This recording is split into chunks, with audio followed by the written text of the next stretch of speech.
In this video, I wanted to walk you through exactly how ChildForms get registered with Redux. So if you remember from the previous video, it's important that we tell Redux, hey, this form is a child form, because one, we need to increment the count so that Redux knows, okay, this is a child form. I have one child form, or I have two child forms, or I have 10 child forms, that I need to remember that when I go to actually submit the parent form, I need to check those 10 forms. It's also important that a child form gets registered that way so that it knows that it's kind of a special form and it doesn't undergo all of the normal form validation that happens with a form that's not a child form. So the way that that happens is very simply through a property that we pass on the form. So here's a implementation of our form component, and you see that it's just passing this child form property here. So that's pretty simple.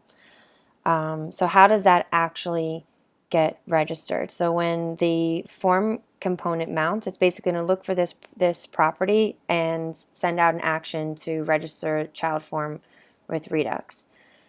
If I didn't know that, I might recommend, like if I was a new developer and I wanted to see how stuff was happening, a good resource is the Redux Dev Tools. So if I come here and I can see, all right, I know at least that when the page mounts that the register checkout form action is being called, but I don't really know where it's being called or what's going on.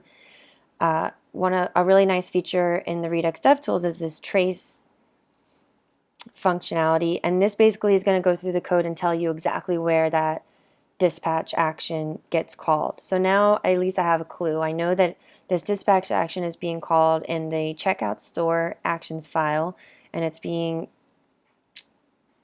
called within this register child form with Redux function. So if all right, it's not going to work, but if I were to come in here, register child form, that will be enough. Yeah, so this register child form with Redux. So this is this is where the file gets called, but I'm most interested in knowing where that function gets invoked, because that's going to tell me where stuff is actually happening. Because I can see in Redux, okay, it's being registered, but where is it actually invoked? So I do a little search again, and I can see in form.js here some stuff that's being set up, but it's actually being invoked here. So I can jump to that line and basically just like I was explaining before, so when the form component gets mounted, it checks to see if this child form was a property that was passed, and if so, it gets registered with Redux inside the checkout store actions.